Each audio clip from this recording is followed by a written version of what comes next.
The first thing I remember is the cold.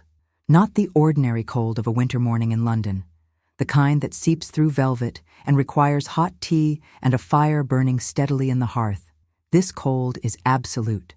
It lives inside the bones themselves, as though my blood has turned to frost and my lungs are breathing ice. I try to open my eyes, but my lashes are sealed shut, weighted down by something I cannot name. When I finally manage to part them, there is only whiteness, a terrible, featureless white that stretches endlessly in all directions. I cannot remember how I came to be here. My mind is a series of broken images, scattered like shards of a mirror dropped from a great height. I see the interior of a carriage. I see my hands, young hands, pale and gloved, pressing against velvet cushions. I smell perfume, my own, the particular blend of jasmine and bergamot that Thomas had ordered specially from Paris, and beneath that, something chemical and acrid, something that makes my throat tighten with a sensation that might be fear or might simply be the memory of fear. Beyond the whiteness, gradually, other shapes begin to emerge. A ceiling, not the ornate plasterwork of Ashford House, all gilded cherubs in sweeping arcs, but something else entirely. A surface of frosted glass or perhaps metal, studded with small lights that burn with an intensity I have never witnessed before. They are not candle flames. They are something altogether other, and my mind struggles to find the word for them. I try to move. My body responds slowly, as though I am learning how to inhabit flesh for the first time. My arms are bare. Where is my gown? And they are crossed over my chest. The gown. Yes. I remember the gown now, the pale blue silk with the ivory lace overlay, the one Thomas had chosen for me to wear to the Ashworth ball. How I had hated that gown, had felt trapped in it, had longed only to return to Ashford House and remove it. I had gotten as far as the carriage. As feeling returns to my limbs, 1,000 small agonies announce themselves. My shoulders ache. My neck is stiff. My head pounds with a rhythm that seems to come from some vast machine operating just beyond the range of my perception. I manage to turn my head, and the movement sends a wave of nausea through me so powerful that I have to squeeze my eyes shut and breathe very slowly through my nose. When I open them again, the whiteness is resolving itself into something with more definition. I am in a room, a chamber of sorts, and the walls are not walls at all, but something transparent and faintly luminous. Behind them, I can make out shapes. Instruments, perhaps. Vessels of glass containing liquids of various colors. And everywhere, there are papers covered in diagrams and mathematical notations that mean nothing to me, and yet fill me with a sense of wrongness, of violation, as though my own body has been rendered into equations and formulae. I am lying on something that might be a table or a bed, though it is harder than any bed I have ever known, and covered in a material that feels neither quite like linen nor like anything else in my experience. When I manage to lift my head slightly, I see that I am wearing something white and shapeless, a garment that bears no resemblance to any proper dress or chemise. It has been fastened to my body with straps, actual leather straps, across my chest and my wrists and my ankles. Panic rises in my throat like bile. I pull against the straps, and they do not give. I pull harder, and still they hold. My breathing becomes quick and shallow. How long have I been here? Minutes? Hours? The light in this terrible room offers no shadows, no variations to suggest the passage of day or night. For all I know, I might have been lying on this table for years. The thought should seem absurd, and yet it does not. A sound reaches me then. Not a sound precisely, but a vibration in the air itself, a deep thrumming that I feel in my teeth and in the hollows of my bones. It grows louder, or perhaps I am simply becoming more aware of it. The thrumming seems to come from everywhere and nowhere, and beneath it I hear something else. The sound of footsteps, slow and measured, approaching from somewhere beyond my field of vision. I am aware, with sudden and terrible clarity, that I am afraid. The footsteps draw closer. I try to crane my neck to see who approaches, but my body responds sluggishly to my commands, as though there is some delay between the intention and the action. The light in the room seems to dim slightly, or perhaps my vision is playing tricks on me. Everything feels unreal, like the landscape of a fever dream, and I find myself wondering, with a detached portion of my mind that observes the whole of this horror from some distant height, whether I am actually awake at all or whether I am dreaming. And this terror is merely the phantasm of a restless sleep. A figure emerges into my line of sight. For a moment, I cannot process what I am seeing. The face is familiar, so terribly familiar, and yet it is wrong. Wrong in a way that I cannot immediately articulate. It is Thomas's face, yes, unmistakably his face, with the sharp cheekbones and the severe mouth and the eyes that are such a pale gray that they seem almost colorless in certain lights. But it is also not Thomas, because Thomas would be older now, would be lined and weathered by time, would bear the weight of years upon his features. This man, this thing wearing Thomas's face, looks exactly as he did the last time I saw him. Exactly. Eleanor, he says, and his voice is my name, but I do not recognize the voice as his. It is hollow somehow, drained of all warmth, speaking my name as though it is a scientific designation rather than an endearment or even a simple greeting. You're awake. Finally. I was beginning to wonder if the calibration had been incorrect. I try to speak, but my throat is too dry. When I manage to produce a sound, it is barely more than a whisper. Thomas? What? Where am I? What has happened? Why am I? I tug at the straps again, and the edge of panic in my voice seems to amuse him, if such a cold, distant expression can be said to express amusement. Release me at once. This is barbaric. I don't understand what you think you are doing, but barbaric, he repeats, as though testing the word. Yes, I suppose it must seem that way to you. You have no context, no way of understanding. Of course you don't. How could you? He moves closer to the table, to the device upon which I am restrained, and I see that he is holding something in his hand. It is a small rectangular object, smooth and dark, and he regards it with more tenderness than I have ever seen him direct toward a living creature. The temporal markers are normalizing, heart rate elevated, but that's expected given the shock of emergence. I'll need to adjust the paralytic in your infusion once more, but overall the readings are excellent. Better than I had dared hope. Temporal markers? I repeat, seizing on a phrase that seems slightly more comprehensible than the rest of his words. Thomas, I demand that you explain yourself.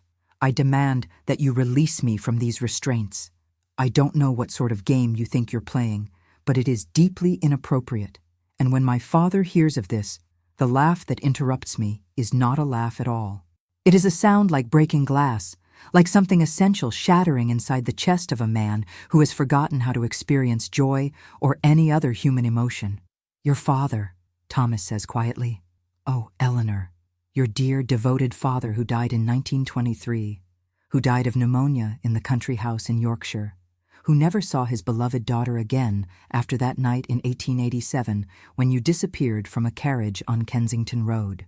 The words land on me like stones dropped into still water, sending ripples of wrongness through everything I thought I understood about the world. What are you talking about? I ask. But even as I ask, I feel a tremor of something that is not quite recognition moving through my mind. Something about the year 1887. Something about the carriage, the chemical smell, the sensation of sinking into darkness. What do you mean, 1887? It is 1887. It was 1887 when we left the ball. It was 1887 when you entered the carriage, Thomas interrupts, his voice taking on a quality that might almost be gentle, though there is no warmth in it, no compassion. And it is now 1987. 100 years have passed, Eleanor. The world has aged. Civilizations have risen and fallen. Wars have been fought. Technology has advanced beyond anything either of us could have imagined back in that fog-shrouded London. And you, he places one cold hand on my forehead, and I flinch away from his touch, but the straps prevent me from moving far. You have not aged a single day. I want to tell him that he is mad, that this is some sort of elaborate cruelty, that he is lying, but the words will not come. Instead, I stare at his face, at his unchanged, terrible, impossible face, and I feel the world tilting beneath me, feel the steady ground of everything I know shifting and falling away. The experiment, I whisper, and I do not know why I say it, except that somehow, in some deep place within my mind, I have always known. You did this to me, in the carriage. You did this deliberately. Yes, Thomas says, and something that might be regret or might be simple satisfaction crosses his features. Yes, Eleanor, I did.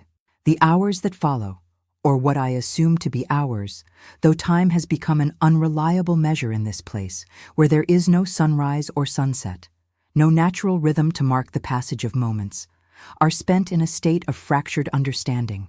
Thomas moves about the laboratory with methodical precision, checking instruments, making notations in a leather-bound journal, adjusting various tubes and valves that seem to feed some sort of liquid nourishment directly into my arms through thin glass conduits. He speaks to me as he works, his voice taking on the cadence of a man delivering a lecture to an audience of students who are not quite intelligent enough to grasp the full brilliance of his theories. The experiment, he explains, was conceived in the autumn of 1886. He had become obsessed, his word, not mine, with the theoretical possibility of temporal stasis, not the crude freezing of flesh that one might accomplish with ice, but rather a manipulation of the very fabric of time itself around a living organism, a way to preserve, to extend, to circumvent the ordinary processes of decay and aging.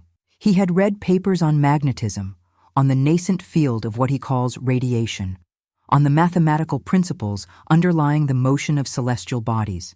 He had combined these theories with his own designs for mechanical precision, and had arrived, he says, with a note of triumph that makes my skin crawl, at a mechanism that could do what had never been done before.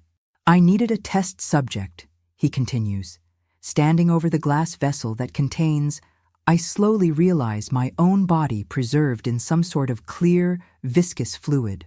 Or perhaps not my body, not quite. The figure in the fluid is me, and yet not me, a perfect replica rendered in suspended animation, every hair in place, every feature serene, as though I am merely sleeping. The sight of it fills me with a revulsion so profound that I have to turn my head away. Someone whose absence would not immediately trigger a thorough investigation, someone whose death, while regrettable, would be accepted by society without too much scrutiny. You meant to kill me, I say flatly. My voice has grown steadier as the paralytic he mentioned begins to wear away, though my body still feels distant from my conscious mind, as though I am inhabiting it incompletely. You planned my death from the beginning. The carriage, the chemical you used to render me unconscious. You were going to murder your wife and pass it off as some sort of accident or misadventure. I was going to transcend death, Thomas corrects me, and there is genuine passion in his voice now, the first real emotion I have heard from him since I woke in this terrible place. I was going to prove that the greatest limitation placed upon human existence, time itself, the relentless march toward decay and dissolution, could be overcome. Do you understand what I was attempting? The magnitude of what I have accomplished? I understand that you are insane, I tell him, and to my surprise, he does not argue with me. Instead, he sets down his journal and turns to face me fully.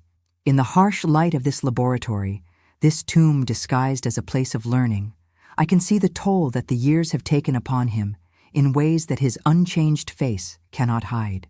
There is something in his eyes that speaks of a loneliness so profound, so absolute, that it borders on the inhuman. He looks at me as though I am the first human being he has seen in a very long time. Perhaps I am, he says quietly. Perhaps genius and madness are simply two sides of the same coin, and I have spent the last century standing balanced upon its edge, never quite falling into either one or the other. Would you like to know what I have done, Eleanor? Would you like to know what the world has become and what role I have played in its transformation? I want to refuse him.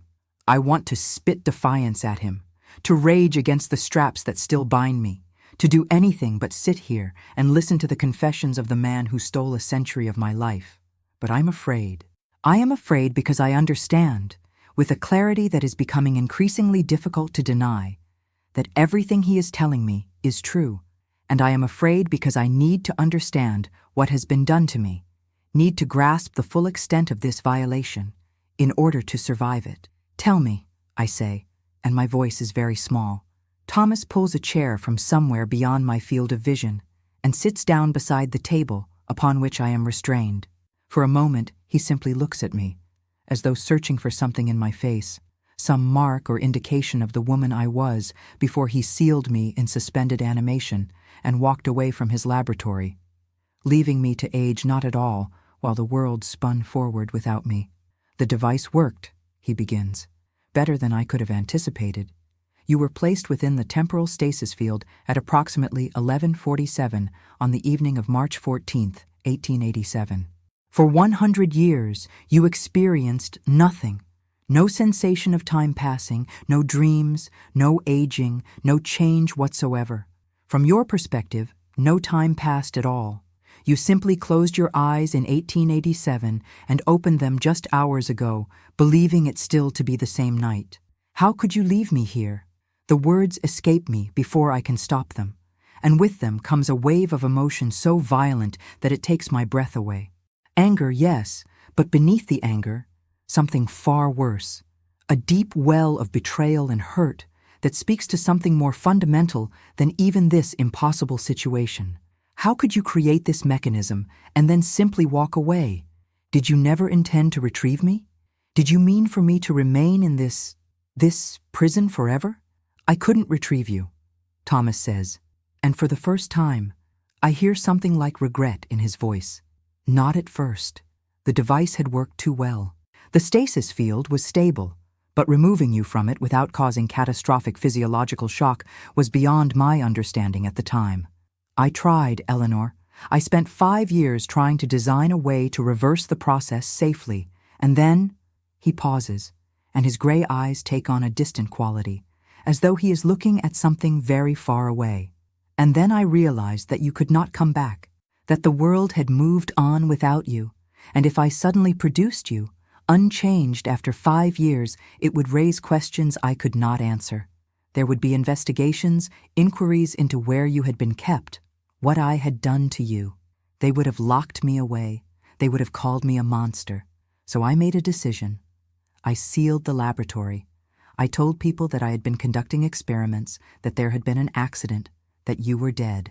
And gradually, everyone who had known you, your father, your mother, your siblings, all your friends, they aged and died and were forgotten. And you remained here, suspended in time, waiting. Waiting for what? I demand.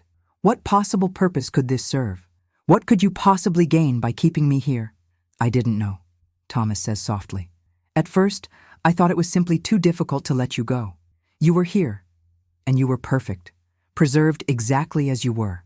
And I was here, outside the stasis field, aging in the normal way, but slowly, so slowly. I made certain adjustments to my own biology, Eleanor. Small doses of compounds derived from certain rare plants. Experiments performed upon myself in the late hours of the night when there was no one here to stop me. I haven't aged properly in 60 years. I've slowed the process. I've made myself nearly as unchanging as you. The implication of this hangs in the air between us, vast and terrible. You've been alone here, I whisper. For a century, you've been alone with me, preserving yourself, waiting for the science to advance enough that I could finish the work, Thomas interrupts. Waiting for the world to change enough that I might find a way to wake you safely. Waiting for the possibility of redemption, perhaps, though I am not sure I believe in such things anymore. He stands abruptly, and his chair scrapes against the floor with a sound that makes me flinch. The world has changed, Eleanor. In 1887, what I did was simply an act of madness. In 1987, it is something far more dangerous. There are those who would see the technology I have developed as a tool of control, of power. There are governments and corporations that would kill to possess the secrets locked within this laboratory. Then why wake me now, I ask. Why wake me if you feared such things? Because 3 days ago, someone broke into the outer chambers of this facility, Thomas says, and now there is fear in his voice, genuine fear, and it terrifies me more than his coldness ever could. Someone who has been searching for proof of my work, searching for evidence of the impossible. Someone who doesn't believe that you are simply a perfectly crafted doll, an automaton designed to fool anyone who might find my laboratory. Someone who is going to expose everything. There is a sound then, a distant thud, as though something very heavy has impacted the outer walls of this terrible place. Thomas's head snaps up, and his pale eyes widen with something that looks like panic. He's found the secondary entrance, Thomas breathes, and he moves away from my table toward a control panel studded with switches and dials that I had not noticed before. His hands move with desperate speed, activating sequences, and all around me the machines begin to hum with a different quality. The lights flicker. The glass conduits feeding into my arms tremble. Thomas, what are you doing? I try to sit up, but the straps hold me fast. Thomas, answer me.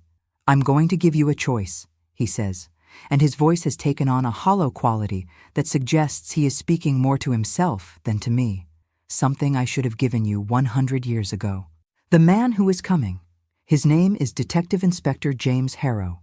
His great-grandfather was the man who investigated your disappearance. The obsession with finding the truth about what happened to you, about what happened to me, has been passed down through his family like a curse. He will be here within minutes.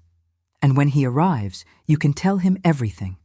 You can tell him what I did, what I have become, and condemn me to whatever punishment the modern world sees fit to dispense. And if I don't, I ask, though I think I already know the answer, then you are still bound to me, Thomas says, and there is something almost like sorrow in his expression, because you are the only person in the world who can understand what it means to be out of time, to have watched from beyond the veil of normal existence as the world transformed itself into something we could never have imagined. We are the only two beings on Earth who share this particular curse. The sound comes again, louder this time, closer, footsteps on metal stairs, a voice calling out from beyond the laboratory walls. Dr. Ashford, Eleanor, if you're in there, I need you to know that you're safe now. I've come to help. My name is James Harrow, and I'm going to get you out of here. Thomas looks at me, and I see in his face all the hope and despair and longing of a man who has been drowning in solitude for longer than most nations have existed. What will you do, Eleanor? He asks quietly. Will you save me, or will you condemn me? The laboratory doors, I had not even realized there were doors until this moment, burst inward with a sound like thunder, and the man who enters is nothing like what I expected. In my mind, shaped by a century of stories I have never lived through, I had imagined a policeman in the manner of those I remembered from 1887, uniformed, officious, armed with the rigid authority of Scotland Yard. Instead, the figure that crosses the threshold is dressed in clothes I do not quite recognize. Dark trousers and a gray wool coat that fit him in ways that seem both more casual and more deliberate than any garment I have ever seen. He is perhaps 35 years old, with dark hair that is slightly too long and eyes of such a startling blue that they seem almost improbable. There is a scar that runs from his left temple down to his jaw, pale and thin, and it gives his face an expression of perpetual concern, even in this moment of action. Behind him come others, two figures in dark uniforms carrying equipment of various kinds, devices that I have no names for, instruments that look like something between a doctor's tools and the apparatus of a torture chamber. The man, Detective Inspector James Harrow, though I do not yet know this name, stops dead when he sees me. His blue eyes move across my face, my restrained body, the laboratory around me, and I watch as the full scope of what he is witnessing registers across his features. His jaw tightens, his hands clench into fists. "My God," he says softly. "It's actually you. You're actually—" He moves toward me, and Thomas steps into his path, placing himself between the detective and my table with the determination of a man defending something infinitely precious.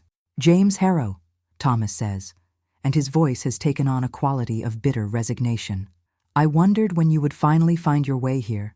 Your great-grandfather was a persistent man. I see the trait has passed down through your family." "Step away from her," Harrow says, his voice low and controlled, though I can see the tension coiled in every muscle of his body. "Step away from her right now, and we can do this without violence." "Violence," Thomas repeats, as though the word is unfamiliar to him. "How quaint. You think this is about violence? You think that what I have done can be resolved through the application of force or the threat of imprisonment? He laughs again, that terrible sound like breaking glass, and I realize with a shock that it is the first time I have heard him laugh since I woke. I have waited 100 years for this moment, and it is happening exactly as I knew it would. The law coming to collect its due, the past reasserting itself upon the present. How perfectly Victorian of it all. Eleanor, Harrow says, ignoring Thomas and addressing me directly. His eyes are kind, I notice, despite the hardness of his face. There is something in them that speaks of genuine concern, and it confuses me because I have spent so long thinking of the world as divided into two categories. Those I knew, all of whom are dead, and those I do not know, all of whom must be alien and dangerous. I'm Detective Inspector James Harrow. I'm here to help you. Can you tell me, are you hurt? Have you been harmed? I have been preserved, I say, and my voice sounds strange to my own ears, as though it belongs to someone else. Like a specimen in formaldehyde, like something meant to be studied rather than lived with. I have been here for 100 years, Detective Inspector, and I have only just woken. I see the moment the full implications of what I have said hit him. His expression shifts from concern to something far more complex. Shock, certainly, but also a kind of dawning comprehension, as though pieces of a puzzle he has been working on his entire life are suddenly beginning to fit together. The temporal stasis field, one of the uniformed officers says from behind Harrow, a woman with sharp features and calculating eyes. Sir, the readings on the instruments, they're consistent with what we theorized. The energy signature matches the patterns detected in the archive documentation from the 1970s. Get those restraints off her, Harrow instructs, not taking his eyes from Thomas. Carefully. I want medical standing by in case there are any physiological complications. As the officers move toward me, beginning to work at the leather straps that have bound me to this terrible table, Thomas makes no move to stop them. He simply stands there, watching, his unchanged face a mask of resignation and something that might be relief. You understand what will happen now, don't you? Thomas says to me as the officers work. Once you are free, once you have told them your story, I will be taken into custody. There will be trials, inquiries, attempts to understand what I have done. The scientific community will want to study my work, to replicate my findings. Governments will become involved. The technology I have developed. He gestures at the laboratory around us, at the machines and instruments and vessels of strange liquids. It will become a tool of control. It will be used in ways I never intended. Then perhaps it should be destroyed, I say. And I am surprised by the venom in my own voice. The leather straps fall away from my wrists, and I can feel the blood beginning to flow back into my hands, bringing with it 1,000 small needle pricks of sensation. Perhaps the world is better served by letting your obsessions die with you. Is it? Thomas asks, and there is something almost playful in his tone now, as though we are having a civilized discussion over tea rather than standing in a laboratory, where the impossible has been rendered mundane through repetition and obsession. Is the world truly better served by ignorance? By pretending that death is inevitable, that time is absolute, that there are no boundaries that cannot be transcended? I don't believe that, Eleanor. I have never believed it. Even now, even knowing the price I have paid, I cannot bring myself to regret what I have learned. The officers have freed my arms and are now working on the straps that bind my legs. As the last one falls away, I try to sit up, but my body does not obey me. It feels as though I am trying to animate something that belongs to another person entirely. Harrow steps past Thomas, who does not attempt to stop him, and extends his hand to help me. His touch, when I take it, is warm and solid and achingly real. I can feel the calluses on his palms, the roughness of a man who has worked with his hands as well as his mind. It is such a small thing, such an ordinary contact, and yet it feels like the first real connection I have had to the world since the moment I climbed into that carriage in 1887. Can you stand? Harrow asks softly. I try, and my legs buckle beneath me. He catches me before I can fall, and for a moment I am suspended between him and the table, caught between the past and whatever future might be waiting for me. Over his shoulder, I see Thomas watching us with an expression so raw and unguarded that I have to look away. "The paralytic hasn't fully worn off," Harrow says, and he lifts me in his arms, a gesture that would have been scandalous beyond measure in my own time. And yet here, in this place where the normal rules of propriety seem to have dissolved along with the century that has passed, it feels like the most natural thing in the world. "We're going to get you out of here. We're going to get you to hospital, and they're going to run tests, make sure you're physically healthy, and then..." He pauses, and I see something flicker across his face, something vulnerable and uncertain. "And then we're going to help you understand what has happened to you." As he carries me toward the laboratory doors, I find myself looking back at Thomas. He stands among his machines and his instruments and his terrible, beautiful creations, and he looks like nothing so much as a man who has finally set down a burden too heavy to carry any longer. "What will happen to him?" I ask Harrow. "That's up to the law," he says, but there is something in his voice that suggests this is not a question he is comfortable answering. "He'll be arrested, charged, tried. Given what he's done, what he's created." He shakes his head, unable or unwilling to finish the thought. "He was alone," I say quietly. "For 100 years, he was alone with what he had done. That is a punishment greater than any prison could provide." Harrow looks at me then, and there is a depth of understanding in his blue eyes that catches me off guard.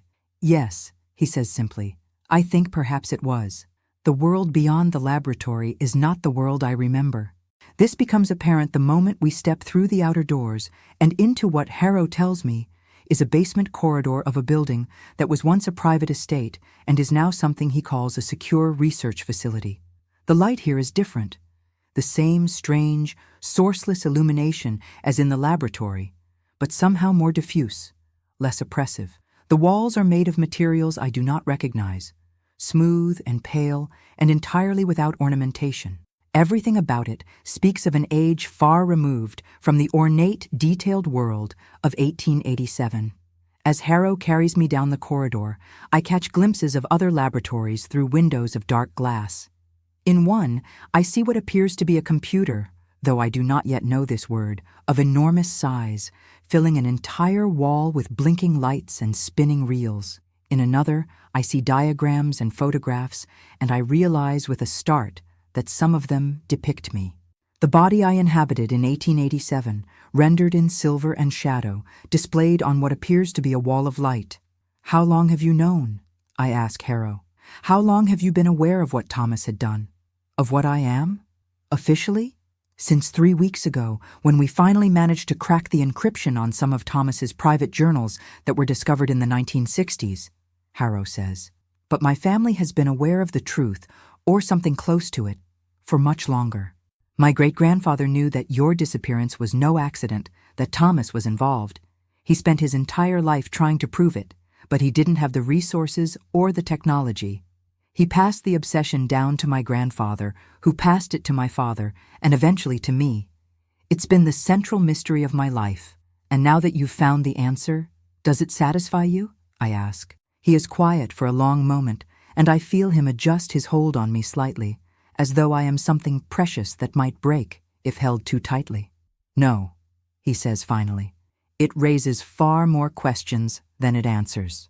We emerge into what I eventually learn is called an elevator, a device that moves vertically through the building, ascending rapidly while my stomach lurches in protest. When the doors open again, we are in what Harrow calls a medical suite.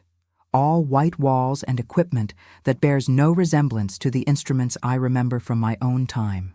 There are people waiting.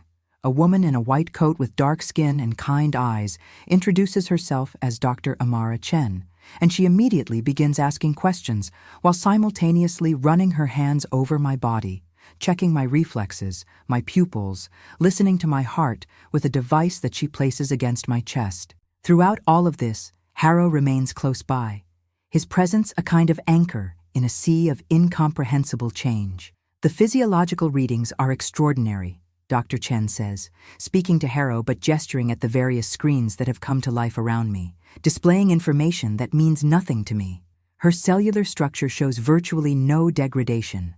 It's as though she has simply paused her biological processes entirely.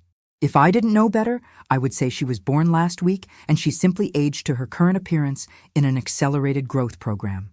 Can you determine how long she was in stasis? Harrow asks. Not precisely. Not without more advanced genetic testing, Dr. Chen says. But based on the state of her cellular markers, I would estimate somewhere in the range of 90 to 110 years, which is consistent with her disappearance in 1887, Harrow finishes. Yes? They speak about me as though I am not present, and I am too overwhelmed to protest. Instead, I find myself watching Harrow, studying this man who has somehow become connected to my fate through the obsession of his family across multiple generations. He is younger than Thomas, certainly, and there is something in him that is fundamentally different from the cold, controlled man I married. Harrow has warmth. He has uncertainty. He has the capacity to be moved by things, to be affected by the world around him. After what feels like both minutes and hours, Dr. Chen finally steps back and declares me, remarkably, to be in excellent health. She provides me with clothes, strange garments made of materials I do not recognize, fitted in ways that feel both liberating and terrifying, and tells me that she wants to run some additional tests over the next few days, but that I am free to move about as I wish, under supervision. Supervision, I repeat, tasting the word. Am I a prisoner then? No, Harrow says firmly. You're a witness, and more than that. You're a person who has experienced something unprecedented and traumatic. We want to help you adjust, to understand what's happened to you. But I understand if you feel confined, if you want to move around, see more of the world. He hesitates, and I see that vulnerability cross his face again. I could accompany you, if you'd like. I tell him yes, before I have fully considered the implications of that word. That night, though I have no way of knowing whether it is truly night or simply what the facility calls night, marked by a dimming of the lights and a corresponding dimming of activity, Harrow takes me to a room that has been prepared for me. It is small but comfortable, with a bed and a chair and a window that looks out onto a city that is not the London I remember. The city sprawls before me in patterns of light and dark, studded with buildings of impossible height, connected by ribbons of illuminated road. There are vehicles moving along these roads, vehicles unlike anything I have ever seen, moving with a smoothness and speed that seems to defy natural law. Above, the sky is clouded and obscured, but I can make out the distant shapes of lights moving through the air. Aircraft, Harrow tells me when he notices where I am looking. Flying machines, carrying people across continents in a matter of hours. The world is very strange now, I say, and I realize as I say it that this is perhaps the greatest understatement I have ever made. Yes, Harrow agrees. It is, but you'll adjust. People are remarkable in their capacity to adapt. Are they? I turn to face him, and I see something flicker across his expression. I've been alive for 130 years, Detective Inspector. I've experienced 30 of them in the normal way, 70 of them suspended in time and aware of nothing, and exactly a few hours in this new world. I don't feel particularly capable of adapting to anything. He moves closer to me. Drawn by some impulse he doesn't seem to have consciously decided upon. My name is James, he says softly. James, not Detective Inspector. I'd like it if you called me James. James, I repeat, testing the name. It suits him somehow, this informal designation. Very well, James. I am Eleanor, though I suspect you know that already. Eleanor, he says, and there is something in the way he speaks my name that makes my heart quicken in a way I have not experienced in what feels like forever. I've spent so long investigating the mystery of you that I think I forgot you would turn out to be a person. A real person with thoughts and feelings and reactions to this impossible situation. And what sort of person did you expect? I ask, curious despite myself. I don't know, he admits. A victim, certainly. But beyond that, he reaches out and gently touches my face, his fingers tracing the line of my cheekbone. Beyond that, I'm not sure I let myself imagine. His touch is so different from anything I have known. Thomas's hands were always cold, always clinical, always exploring as though I was a puzzle to be solved rather than a human being to be touched with gentleness. But James, when he touches me, it is with a kind of reverence, as though I am something precious and fragile. I should go, he says, though he makes no move to leave. You need rest. You need time to process everything that's happened. Don't go, I say, and the words surprise me as much as they clearly surprise him. Please, I don't want to be alone. Not tonight. He stays with me until I fall asleep, sitting in the chair beside my bed, his presence a comfort in a world that has become utterly foreign. And in my dreams, I am caught between two moments. The moment I stepped into Thomas's carriage a century ago, and this moment, in a room filled with electric light, with a man I have just met, but somehow feel as though I have known forever. The days that follow blur together in a succession of medical examinations, conversations with lawyers I do not entirely understand, and increasingly frequent visits from James. Dr. Chen runs tests that involve drawing my blood, examining my cells under instruments of extraordinary magnification, measuring the electrical impulses that travel through my nervous system. I learn words I have never heard before: mitochondria, DNA, telomeres. I learn that the human body is far more complicated and fragile than I ever imagined, that we are made of tiny machines operating within machines, and that what Thomas did was not simply preserve my body, but somehow halt the ordinary processes of decay that define all living things. The lawyers are a different sort of trial. They are polite but relentless, asking me to recount the events of March 14, 1887, again and again, recording my words on devices that capture sound without the need for phonograph cylinders or any other mechanical apparatus I can comprehend. They ask me about my marriage to Thomas, about his work, about whether I was complicit in any way with his experiments. This last question makes me laugh, a sound that startles all of us with its bitterness. I was his wife, I tell them. Nothing more. I was a possession, an object to be displayed at balls and dinner parties. I was not consulted about my husband's work. I was not permitted to understand it. I was simply available when he required me, and that availability made me, in his mind, the perfect test subject. But it is the time I spend with James that begins to matter most. He brings me newspapers and magazines, showing me how the world has transformed. I learn about wars I never fought in, about revolutions I never witnessed, about scientific achievements that would have seemed like the fantasies of madmen in my own time. He shows me moving pictures on a small screen, films, he calls them, and I watch in astonishment as stories unfold before my eyes. He takes me through the facility, showing me laboratories where scientists work on projects so far beyond my comprehension that I can only nod and pretend to understand when he attempts to explain them. But more than anything, he shows me kindness. He listens when I speak about my life before, about the world I remember. He does not judge me for my fear and confusion. He does not treat me as a curiosity or an artifact, the way the other scientists do when they think he is not watching. He treats me as though I am a person deserving of dignity and compassion. On the 7th day after my awakening, James brings me to a room I have not seen before. It is smaller than my quarters, more austere, and it contains a single piece of furniture, a chair facing a window. Through the window, I can see another room, and in that room, Thomas sits at a table across from two lawyers and a uniformed officer. They're questioning him formally now, James explains quietly. Building the case against him. You don't have to watch this if you don't want to. I do, I say, though I am not entirely certain why. Perhaps it is because I need to see him in this context, stripped of his laboratory and his machines and his control over me. Perhaps it is because I need to understand what he has become in the 100 years of his solitude. Through the window, I watch as one of the lawyers, a stern-faced woman with gray hair pulled back severely, places a series of documents in front of Thomas.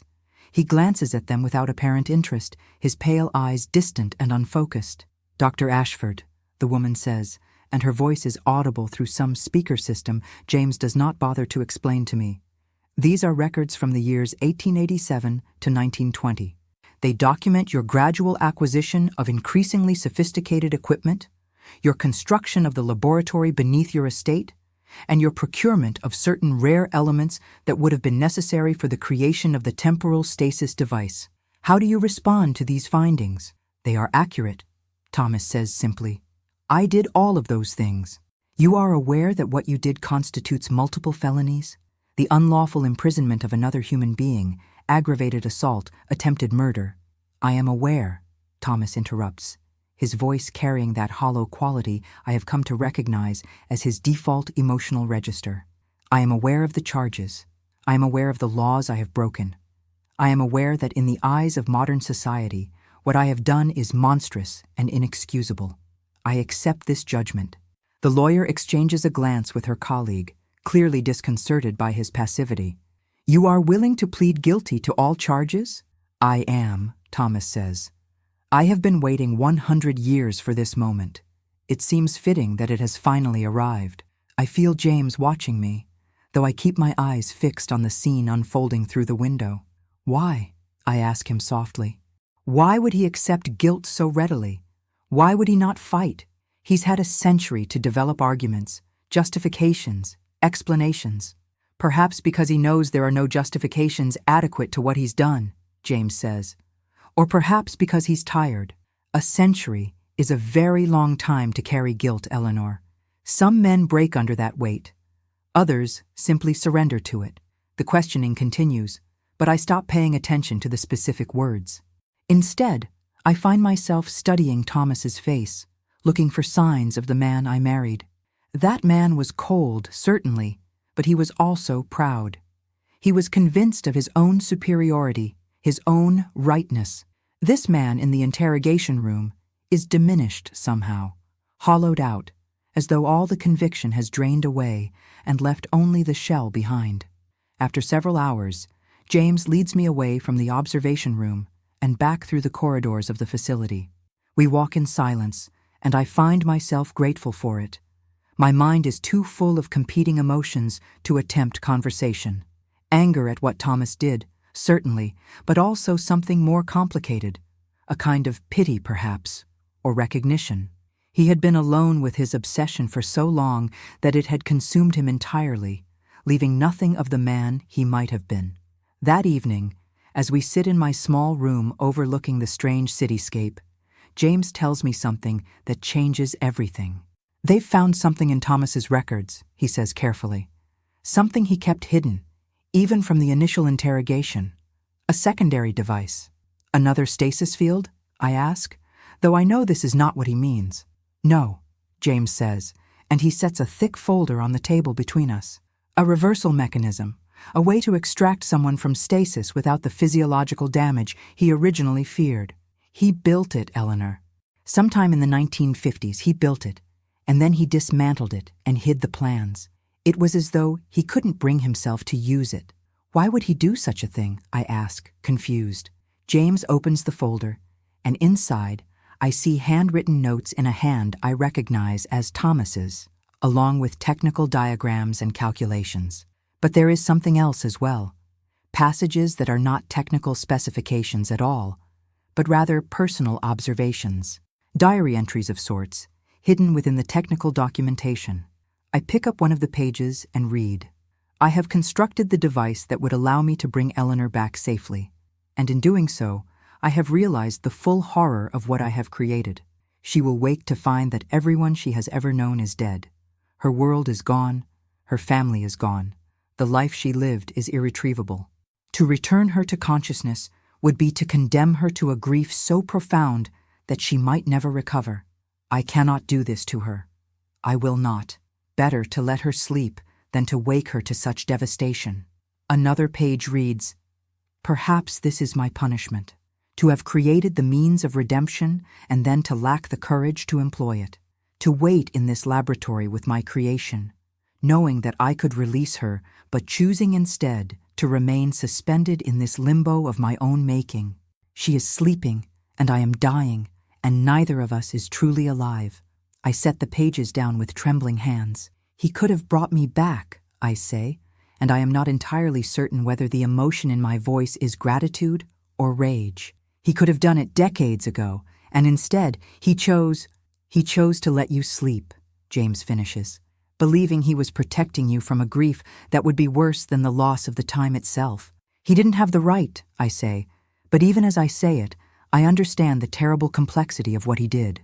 He was wrong to make this choice for me, wrong to assume he knew what was best for my welfare. And yet, underneath the injustice, I can sense the terrible logic of a man who had spent so long in isolation that he had come to believe that cruelty and mercy were the same thing. No, James agrees quietly. He didn't. But perhaps he was beginning to understand that by the time he realized it. The trial begins 2 weeks later. I am called as the primary witness, and I find myself transported to a courtroom that is far more modern than anything I could have imagined. Instead of the judges and magistrates I remember from the occasional legal proceedings I had witnessed in my own time, there is a single judge and a jury of 12 ordinary people, all of whom stare at me with expressions ranging from pity to fascination to outright suspicion. The prosecutor, a tall man with sharp features and an even sharper tone of voice, questions me extensively about my life, my marriage to Thomas, the events of the night I disappeared. He wants me to describe the moment I realized something was wrong, to recall the chemical smell, to explain how I came to wake in a laboratory a century later. And in all of this, he says, pacing before me like a predatory animal, did the defendant ever express remorse? Did he ever indicate that he regretted what he had done? He expressed something, I say carefully, choosing my words with precision. Whether it was genuine remorse or simply resignation, I cannot say with certainty. He had been alone for a very long time. Solitude can transform a person in ways that are difficult to measure or understand. The defense attorney, a younger woman with kind eyes and a gentle manner, asks me different questions. She wants to know about Thomas's work, his obsession with temporal stasis, whether I believed he had been entirely sane when he created the device. She wants to establish context, to paint a picture of a man driven to madness by the impossibility of his own vision. "Do you hate him?" she asks me, and the courtroom goes very quiet. I consider the question seriously. Do I hate Thomas? I hated him in the moment I realized what he had done, hated him when I was bound to that table and he explained the mechanics of my imprisonment. But now, having learned that he had spent a century in remorse, that he had constructed the means of my release and then destroyed it because he believed he was protecting me, now the hatred has become more complicated. It is not gone, but it is no longer simple. I don't hate him, I say finally. I am angry at him. I am grieved by what he took from me. But hatred implies a clarity of emotion that I do not possess. He harmed me profoundly, but he also believed in his way that he was advancing human knowledge. Whether that belief excuses his actions is not for me to judge. The trial lasts 3 weeks. Thomas does not testify on his own behalf. His lawyer advises against it, and he accepts this counsel without protest. Instead, the jury hears testimony from scientists who discuss the sophistication of his work, from historians who place his obsession within the context of late Victorian scientific fervor, from psychiatrists who debate whether he was capable of understanding the consequences of his actions. In the end, the verdict is guilty on all counts. The judge sentences him to life imprisonment, a term that, given his artificially slowed aging, could conceivably last far longer than a normal human lifespan. When the sentence is read, Thomas does not react. He simply nods, as though confirming something he had always known to be inevitable. As he is led away, he looks directly at me. For just a moment, his pale eyes meet mine, and I see in them something that might be apology, might be gratitude, might be simply the emptiness of a man who has finally stopped fighting against his own nature. After the trial concludes, James takes me to his apartment. This is the first time I have been outside the facility, and the reality of the modern world hits me with the force of a physical blow. The noise is overwhelming, the sounds of traffic, of voices, of music emanating from devices I do not understand. The buildings tower above me, so tall that I have to tilt my head back to see their summits. The people move so quickly, so purposefully, dressed in clothes that reveal far more of their bodies than any garment from my time would have permitted. "Are you all right?" James asks, taking my arm and steadying me as I stumble slightly. "The world is very loud," I tell him. And he smiles.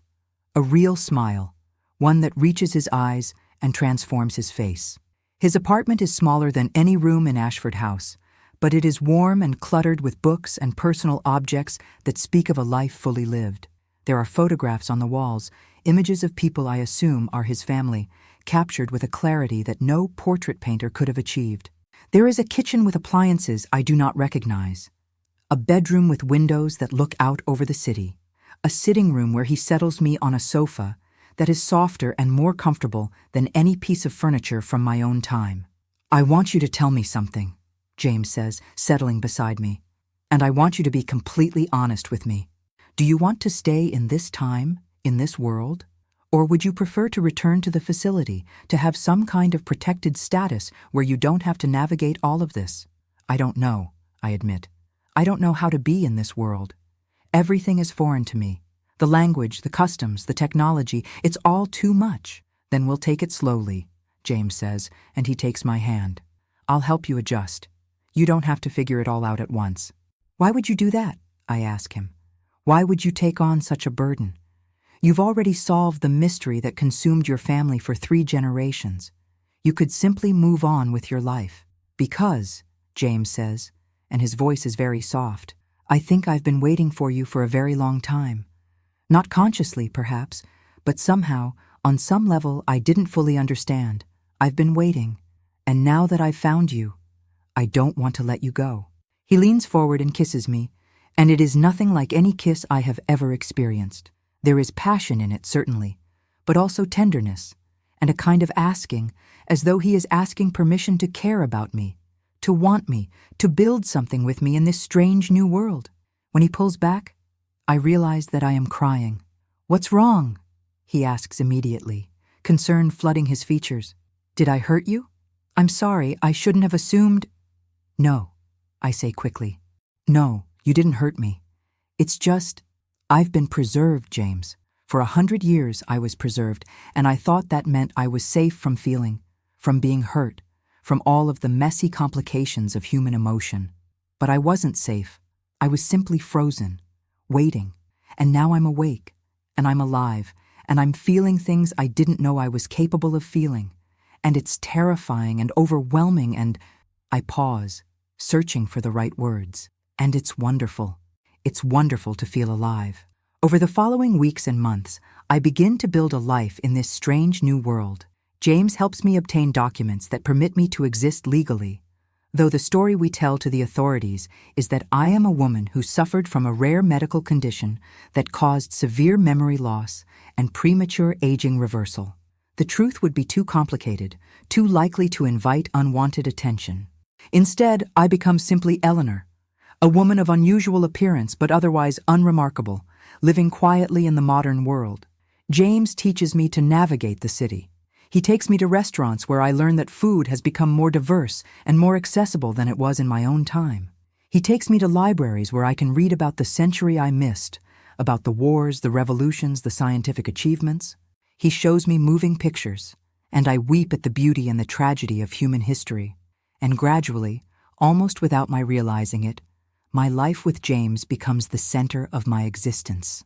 We fall in love slowly, in a way that is entirely different from the arrangement I had with Thomas. This is not a transaction or a business matter. This is a choice, made freely and repeatedly, to be with another person, to share our lives and ourselves. He tells me about his work, about his obsession with solving the mystery of my disappearance, about the years he spent researching old documents and tracking down leads. I tell him about my life in 1887, about the world I remember, about the feelings of violation and helplessness that I experienced when I first woke. "Do you forgive him?" James asks me one evening, as we lie in bed with the lights of the city visible through the window. "Do you forgive Thomas for what he did?" "I don't know if forgiveness is the right word," I say slowly. "I understand him now, or at least I understand how he came to do what he did. He was a man obsessed with transcending human limitation, with pushing past the boundaries that nature has placed on us. And he used me as the means to achieve that obsession. It was wrong, but I also know what it cost him: the loneliness, the guilt, the burden of keeping my secret for so long. I think perhaps we've both suffered enough. Forgiveness or not, I'm ready to let go of the anger." "That's very wise," James says, pulling me closer. "I'm not sure it's wisdom," I reply. "I think it might simply be exhaustion. I've been angry at Thomas for a long time now, and I'm tired of carrying that anger. It's like carrying a stone in my chest, and I want to set it down finally. One day, James takes me to visit Thomas in prison. I had not known he was planning this, and I am uncertain whether I want to go. But when he asks, I find myself saying yes. There is something unfinished between Thomas and me, something that needs resolution before I can truly move forward. The prison is a modern facility, all clean lines and efficient design, nothing like the dark, dank dungeons I imagine from my own time. Thomas is brought to a visiting room where we are separated by a transparent barrier. He looks smaller somehow, diminished by confinement and time, though he is no more aged than he was when I last saw him in the laboratory. For a long moment, we simply look at each other. "Hello, Eleanor," he says finally, and his voice is quiet and almost gentle. "I was not certain you would come." "Neither was I admit. I needed to see you. I needed to understand whether the man I married still exists somewhere within you, or whether obsession consumed you entirely." "I think perhaps I consumed myself," Thomas says, and there is something almost like peace in his expression. "I spent a century trying to transcend being human, Eleanor, and in doing so, I forgot what it meant to be human in the first place." "That's a hard lesson to learn," I tell him. "Yes," he agrees, "but I am grateful I learned it at last." When they bring me coffee in the morning, and the light falls across the table in a certain way, and I am aware that I am alive and able to perceive these small things, I am grateful. It took me a century and a crime to understand that simply being alive, in all its ordinary complexity, is enough. I tell him about my life with James. I tell him about the world I'm learning to navigate, about the love I've found. I don't know why I share these things with him, except that I think perhaps he needs to know that his crime had an outcome beyond his own imprisonment, that something good has come from the terrible thing he did. "He loves you," Thomas says, and it is not a question. "Yes," I say, "he does, and I love him." Thomas nods slowly, and I see tears on his face for the first time. "Then perhaps," he says very quietly, "what I did was not entirely without purpose, that you would find your way to such happiness even through the suffering I caused. Perhaps that redeems me in some small way." "I don't know if it does," I tell him honestly. "I don't know if anything can truly redeem the theft of a century, but I know that I'm choosing to move forward, and I hope you will too, in whatever way you're able to." When I leave the prison, James is waiting for me in the parking area. He does not ask how the visit went, simply takes my hand and leads me to his vehicle. We drive through the city as the sun sets, painting the sky in shades of orange and purple and red. I watch the light change across the buildings, and I am aware of feeling something I have not felt since before I was sealed in stasis. "Hope, I want to marry you," I tell James suddenly as we stop at a red light. "I want to build a life with you. A real life, with all its complications and uncertainties and ordinary moments. I want to be your wife not because it is expected or required, but because I choose to be." He looks at me, and his blue eyes are bright with emotion. "I want that too," he says. "I want it very much." He pulls over at the side of the road, and he kisses me as the city lights come to life around us, as night falls on the modern world, as the century I have lived through, partially and incompletely as I have, finally begins to heal. 2 years have passed since I woke in that terrible laboratory, and I am beginning to understand what it means to truly live in time. James and I were married in a small ceremony at the registry office, a far cry from the elaborate society wedding I had endured in 1887, and all the more precious for its simplicity. We exchanged vows written by our own hands, speaking promises that felt genuine and chosen rather than dictated by tradition and expectation. Afterward, we celebrated with a handful of friends, people who have come to know me and accept me without needing to understand the full truth of my origins. The flat we share is filled with books and light. I have filled the shelves with volumes about the century I missed, reading voraciously, trying to compress knowledge that took others a lifetime to accumulate into months and years. But increasingly, I find myself setting the books aside, understanding finally that I cannot live my entire life looking backward. The past is real, and it matters, but it is not the only thing that exists. James has been promoted to chief inspector, a position that requires him to spend long hours away from home, but he makes the time to be present with me in the evenings. We cook together. I have learned to use the strange appliances in our kitchen, though I still prefer the simplicity of a proper stove when I can manage it.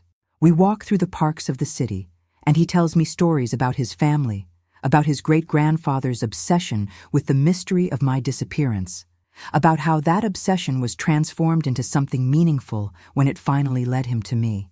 I have taken work as a consultant for a historical museum, helping to curate an exhibition about Victorian life. It is strange work, standing in front of exhibits that depict the world I lived in, explaining to visitors what daily life was actually like, correcting the misconceptions and romanticizations that have accumulated over the decades. My employers do not entirely understand why someone with no formal credentials is so knowledgeable about the period, but they have learned not to ask too many questions. I am simply Eleanor, the woman with the extraordinary knowledge of Victorian society. But underneath this seemingly ordinary life, there remains a tension, a question that has haunted me since the day James first brought me out of the facility. What will happen to Thomas? I have visited him regularly over these 2 years, and I have watched him transform from a man of cold obsession into something more human. Prison has not broken him, perhaps because he spent so long in a kind of self-imposed imprisonment that actual confinement seems almost a relief. He reads voraciously, writes long letters to scientific journals debating ethics and philosophy, mentors younger inmates in various subjects. He has become, in his own way, a better man than he was, though I am uncertain whether this constitutes redemption or simply the slow process of becoming human after a century of being a machine. It is James who brings me the news that changes everything once again. Thomas has been diagnosed with cancer, he tells me quietly one evening, as we sit at the small table in our kitchen. The prison doctor contacted me because he listed you as a person to be notified. He's requested that you visit him. I feel something twist inside my chest. Not quite grief, not quite relief, but a complex mixture of emotions that I cannot quite name. Thomas has lived far longer than any man should have, artificially extending his lifespan through his various experiments and compounds. In a way, cancer is almost a mercy, allowing him to finally age, finally move toward the end of his existence like any other human being. How long? I ask. Perhaps a few months, James says gently. The doctors aren't certain. His cellular structure is so unusual that normal medical protocols don't apply. I visit Thomas the following day, and I am shocked by his appearance. The cancer has begun its work, hollowing him out, turning his pale skin gray and translucent. His hands tremble slightly as he grips the edge of the table between us. "I'm dying," he says without preamble, and there is almost a note of wonder in his voice. After all this time, after all my efforts to transcend it, I'm finally going to die like a normal human being. "Are you afraid?" I ask him. "Terrified," he admits. And yet, he pauses, searching for words. And yet there is also a strange peace in it. For so long, Eleanor, I was trying to escape death, trying to prove that mortality was merely a problem to be solved. But in doing so, I forgot that mortality is also what makes life precious. If we lived forever, nothing would matter. Everything would be eternal, and eternity is another word for meaninglessness. "You're very philosophical," I observe. "I've had a great deal of time to think," Thomas says. He reaches out and places his hand over mine, and I do not pull away. "I want to apologize to you, Eleanor, not because I think an apology can undo what I've done, but because I need you to know that I understand the magnitude of my crime. I stole your life. I took a century that should have been yours and turned it into imprisonment, first in stasis and then in the aftermath of waking. I can never make that right." "No," I agree quietly. "You can't. But you also created the device that allowed James to find me. Your obsession, twisted as it was, led to the only possibility of my recovery.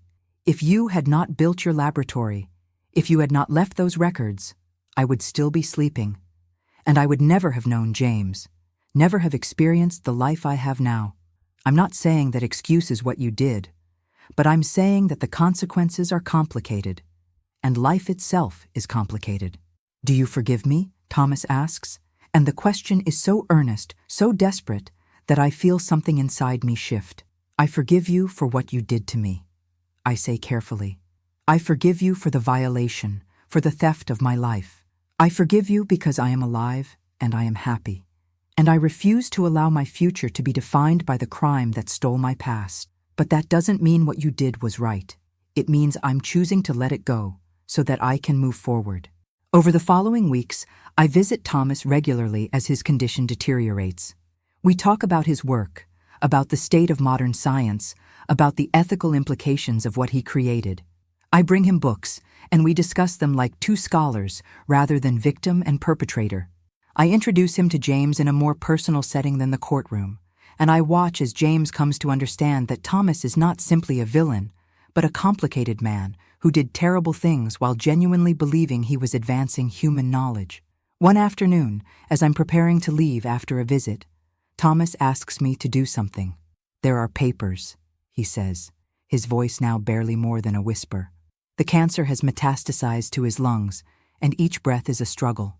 Papers I've hidden in the prison library. They contain everything I know about the temporal stasis technology. The design specifications, the theoretical framework, everything. I want you to have them destroyed. Destroyed? I repeat, surprised. But your work. It could revolutionize science. It could benefit humanity. It could also destroy it, Thomas says grimly. I spent a century perfecting this technology, Eleanor, and all it taught me was that some doors should remain closed. Some knowledge is too dangerous for humanity to possess. If the wrong people gained access to what I've created, they could use it for control, for oppression, for purposes that would make my crime seem like a trivial matter. I want you to promise me you'll destroy it. I promise, I tell him, and I mean it with every fiber of my being. Thomas dies on a Tuesday in late autumn. I am with him at the end, holding his hand as his breathing becomes shallow and then stops altogether. For a man who spent his entire life trying to escape death, his actual death is surprisingly peaceful. There is no struggle, no desperate grasp for more time. He simply closes his eyes and lets go. I feel grief, and I am surprised by it. I did not expect to grieve for the man who violated me so profoundly, but grief and anger and forgiveness can coexist, I have learned. A person can be simultaneously victim and something more complex than victim. Thomas harmed me terribly, and Thomas also, in his way, loved me, or at least loved the idea of me, the woman he had transformed into his life's work. Both things are true. After his death, I retrieved the papers he hid in the prison library. There are hundreds of them, pages of calculations and diagrams that represent the culmination of his obsession. James helps me arrange for them to be destroyed in an industrial incinerator, and I watch as the flames consume them, watching centuries' worth of knowledge turn to ash and smoke. "Do you regret it?" James asks as we watch the fire. "No," I say honestly. Some knowledge is too dangerous. Some doors are better left closed. In the months that follow Thomas's death, I find myself settling more fully into this life I have been given a second chance to live. I am 30 years old by the calendar, born in 1857, awakened in 1987. But I am also 130 years old, having lived parts of 3 different centuries. This dual existence no longer confuses me. Instead, it has become the foundation of who I am. James and I begin to talk about children. The idea terrifies and excites me in equal measure. I have no experience with motherhood, and I am uncertain whether my body, preserved in stasis for so long, is capable of bearing a child. But the doctors assure me that there is no reason why I cannot become pregnant, and so we begin to try. One morning, I wake with a strange feeling in my body, and I know with absolute certainty that I am pregnant. I take a test, a miraculous device that tells me within moments whether I am carrying a child. And when I see the result, I begin to cry. These are tears of joy, of fear, of the overwhelming realization that I am not simply surviving in this new world. I am participating in it, creating it, building toward a future that extends beyond myself. I tell James, and he picks me up and spins me around the kitchen, laughing with a joy so unrestrained that it fills me with happiness. We had agreed to wait to tell anyone until I was further along. But James calls his parents immediately, unable to contain his excitement. Over the following months, As my body begins to change, I find myself feeling more connected to the present moment than I ever have before.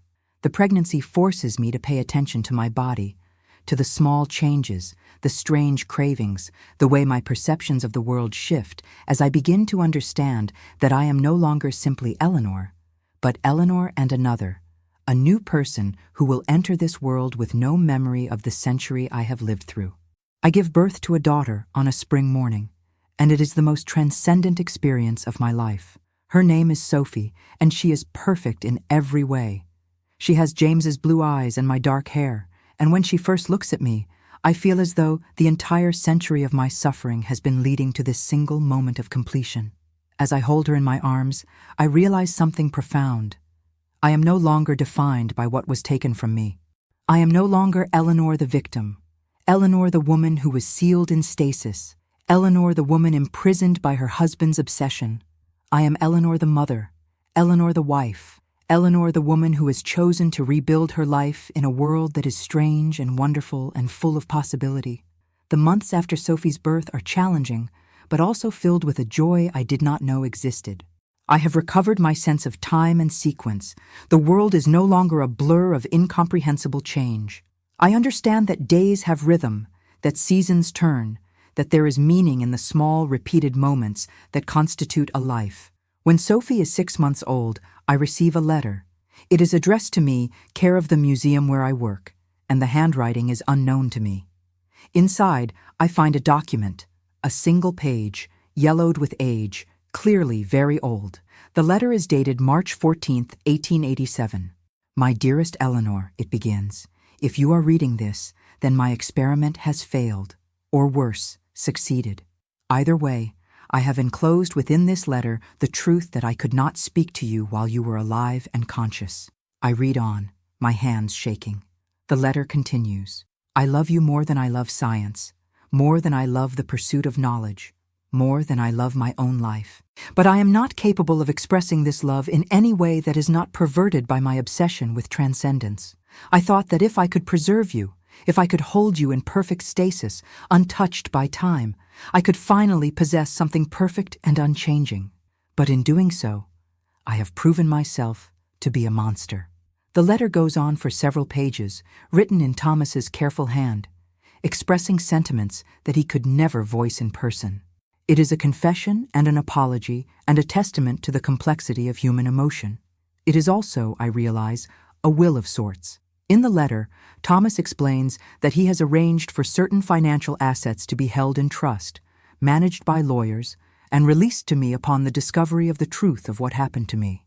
I have no right to ask for your forgiveness, the letter concludes, but I ask that you use this money to build something good, to create something that will outlast the damage I have caused. Use it to help others.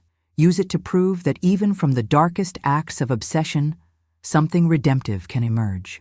I sit in my small office at the museum, holding this letter that has traveled through time to reach me, and I weep. Not from sorrow, but from the complexity of understanding that even in his madness, even in the depths of his obsession, Thomas had loved me, in the only way he was capable of loving anything. With the money Thomas has left me, James and I establish a foundation. It funds research into temporal and cellular biology, with strict ethical guidelines ensuring that no experiments are conducted without proper consent and oversight. We work to prevent another Thomas from emerging, another brilliant mind corrupted by obsession into committing terrible crimes. Sophie grows, and she becomes the center of my universe. I teach her about the world, both the world I remember and the world she is being born into. I tell her stories about the Victorian era, about gas-lit streets and horse-drawn carriages, about the slow pace of life before electricity and engines. And I tell her about the importance of ethics, of considering the consequences of our actions, of never allowing the pursuit of knowledge to override respect for other human beings. One evening, when Sophie is 5 years old and asking endless questions about everything, she asks me, "Mummy, why do you sometimes look sad when you're happy?" It is a question of such clarity, such penetrating insight, that I have to stop and think about how to answer her honestly. Because, I say finally, I lived a very long time before you were born, And some of that time was very sad and frightening. And even though I'm happy now, I remember the sadness. But the sadness doesn't make the happiness less real. They're both part of the same story. Sophie considers this with the seriousness that children can bring to important questions. Does the sadness ever go away? She asks. No, I tell her, but it changes. It becomes part of you. And you learn to carry it alongside the happiness. And eventually, the happiness becomes so big and so real that the sadness is just a shadow of something that used to hurt much more. On Sophie's 6th birthday, I take her to the museum where I work, and I show her the exhibition about Victorian life. I point out the dress I wore to the ball in 1887, the one I had been wearing when I disappeared. It is displayed behind glass, preserved just as I was preserved, frozen in time. That was your dress? Sophie asks, wonder in her voice. Yes, I tell her.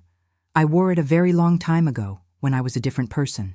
Are you still that person? Sophie asks. In some ways, I say. But I'm also someone completely different now. I became different because of the terrible things that happened to me. And I became different because I met your father. And I became different because I had you. People change, Sophie. That's what it means to be alive. As I speak these words, I realize that they are true in a way I have never fully articulated before. The woman I was in 1887 is not entirely gone. She is still part of me, and her suffering and her strength are woven into everything I am now. But the woman I am in this moment, standing in a museum with my daughter, married to a man I love, secure in a life of my own choosing, this woman is not defined by the crime that was committed against her. She is defined by what she has chosen to make of her life in the aftermath of that crime. That evening, as I sit by Sophie's bedside listening to her sleep, I think about Thomas.